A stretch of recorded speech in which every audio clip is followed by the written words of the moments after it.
Okay, welcome to Illustrator, and we are going to do a new file. So for Illustrator, while you can open up other file formats, like you can open up JPEGs, let's see if I can find one here of, well, I've got my birth announcement stuff up here. So here's my daughter and my partner, and this image is really large, but it's a JPEG. Okay, now the default size for a Illustrator file is just 11 by 17, and you can see the marker here, the outline of it here. Technically, this is all open space. This is not the file area, or the artboard as we call it. The white area is the artboard. So if I wanted to have anything fit, that's technically the artboard. While you're welcome to now save this as an AI file, there are some things that you won't have access to. Most specifically and simply, you don't have access to swatches, which do come in handy. They're basic colors that you can choose from. It's not the end of the world, but you certainly sometimes might want it. I would generally say to always, instead of opening up a file, if you intend to have a photograph in it, just simply go to File, New, make your file, and simply place the image within it. That's going to be probably the best way to go about it. You can do the other way like I mentioned, but I would usually just start out with a new AI file. So to start here, similar to Photoshop, you get to choose what file format you would like to do, though because Illustrator is a vector-based program, it's not as imperative that you know the exact point of your final use for these things, because you don't have to pick a resolution. These are not pixels.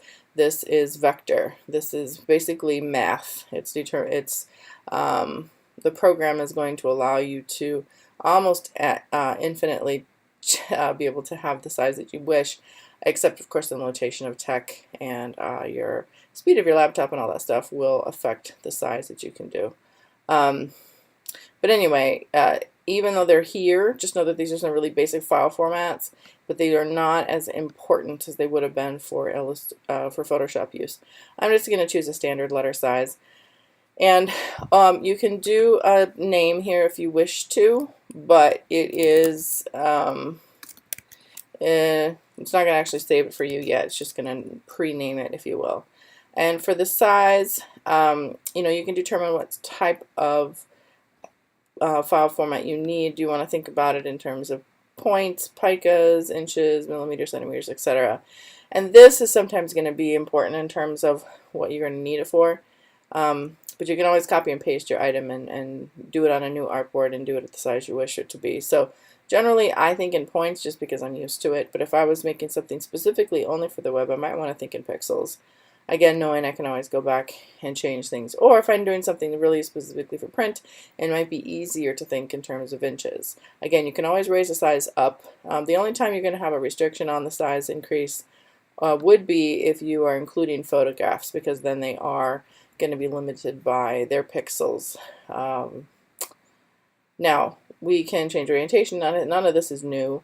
I would like to point out here, artboards are a little bit easier to deal with in Illustrator. You can start off with them if you wish to, but it's not a have to. The only thing that can get tricky here is later on for artboards is when you're saving, or exporting I should say, into JPEGs or some other file format other than an AI. The bleeds we will discuss later, but this is the area that would be chopped off. And let's say that you were doing a poster and you had your image or background that goes all the way to the edge. If that's the case, then you have to use bleeds, which is a little bit of space on the outside edge of your file. It's generally going to be 0.125 inches on the edges for a total of 0.25 inches around the edges total. And basically that excess is what would get chopped off. So if you had an 8.5 by 11 final format, that's exactly what you want to give to somebody, but the image has a bleed on it, which means again the image or color goes to the edges. You actually are going to print on a larger piece of paper, and then you chop it down. You would chop this part off. You would trim it, is what the proper term is, and then you would finally get your item that's actually 8.5 by 11. So we'll get more into that a little bit, but just note that's what it means. The CMYK color, if you're going to be working with print for sure, then you definitely would want to start off with the CMYK. If you're going back and forth, you know, RGB is a good one to have too. You know, you might be doing some stuff for the web, some stuff for print. The only thing that to keep aware of is RGB colors are generally far more vivid because they're including all screen colors, which are millions, versus something that's in print, which is not millions of colors. So if you start with RGB and you switch it to CMYK, which you can, your colors will dull just a little bit, some of them. And if you start off with CMYK and you go to RGB, that doesn't really do any change because you're starting off dull and it won't increase in vividness. It simply will stay the same as it is even if you switch the format. So really the only time it matters is if you start with RGB and go to CMYK, you will see a little bit of a loss in color. For more settings here, this helps you see, especially if you're using artboards, it lets you see how it's going to configure them when it places them. And also you can determine the spacing, how much room between your items do you want. And sometimes this is important. I generally would prefer at least an inch between mine. And you can do them in columns, etc. So for here, the last bit here is if you are bringing in photography, you know, they're based on their own pixel sizes. But the only other thing you have to worry about is raster effects, and that's when you have some really kind of complicated, difficult things that the vectors can't quite do properly. They'll have to be thought of as pixels. And that should do it. So I'm going to go ahead and create, and you're going to see that it's going to pop open this multi-artboard document. And I'm not going to do too much on here because these are all in the tutorials, but I'm going to put something on here just so I can show you what happens when we do some saving. So we're going directly from opening a file to saving a file, but that's okay. So when you do an artboard, artboards are used for multiple things. You can either have, you know, do a design on one, and then in your artboards you can, this is starting off with 4, but you can also duplicate artboards. So if I go to artboard 1 and I say that I want that one again, I could duplicate it, and if I zoom out here, it repeated artboard 1. And you can see that there's a 1-inch separation between here because that's what I told it to do, but sometimes you might want more. It depends on how crazy your designs are getting. You can see here that this one is overlapping that space inappropriately. So I'd either have to trim that off, which I could, or I'd have to live with it there. The other way to add an artboard is not to duplicate it, but simply to click on this new artboard icon, and it will add a new artboard to it. If you wish to move your artboards around, you can go over here to your artboard tool, and then you can choose it and move it as you wish to. It will want to move your items with it, so that can get a bit difficult and annoying, which again is why I generally specify quite a bit amount of space between these items here. So if I was done at this point and I wanted to export my file, first I want to save it though. Make sure you always save this, and you want to save it as an AI file. I'm just going to save it over here. Let's do the demo. And so this one, you know, it's fine for the name. It's not that picky right now. Typically though, I will always avoid spaces, so you have to do an underscore here if you want a visual gap. And it's going to save it as an AI.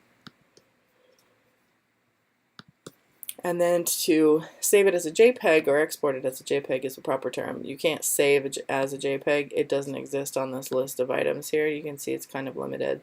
EPS files are good for really high quality files that you can place. PDFs are fine, of course. You probably won't use the other ones. Files save as, so now we go to export. Export for screens, you know, you're saving for the web. And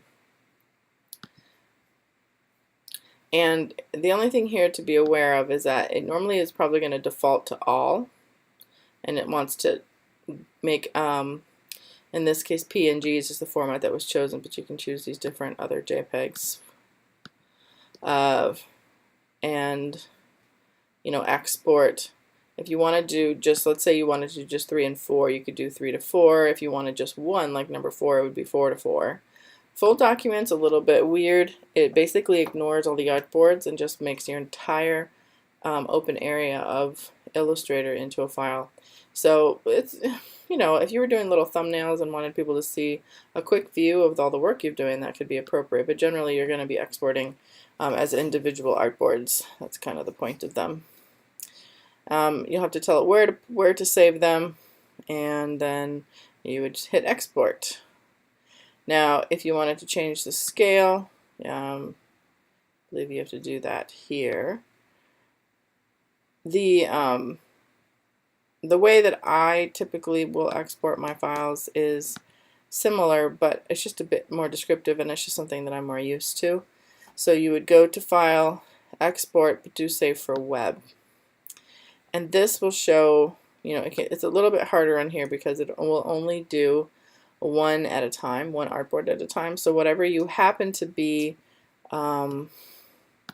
lit on, or you know, whatever layer is actually being selected in the file is what will pop up here. So it's not always going to be convenient to do it this way.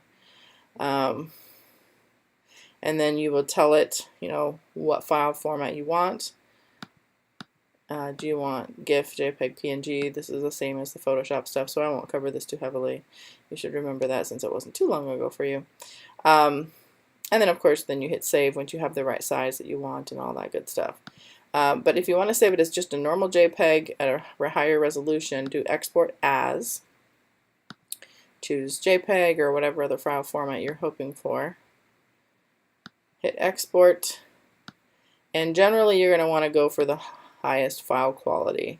You also will want to change the resolution to 300, because even though the AI file doesn't understand or care about its size for you know, in reality with a vector, once you do a JPEG, the JPEG cares. So you will have to make sure you choose the most appropriate resolution. If you're just going to put it online, you could do 72, but I would go for the export for the web or screens for that one, just because it'll compress better.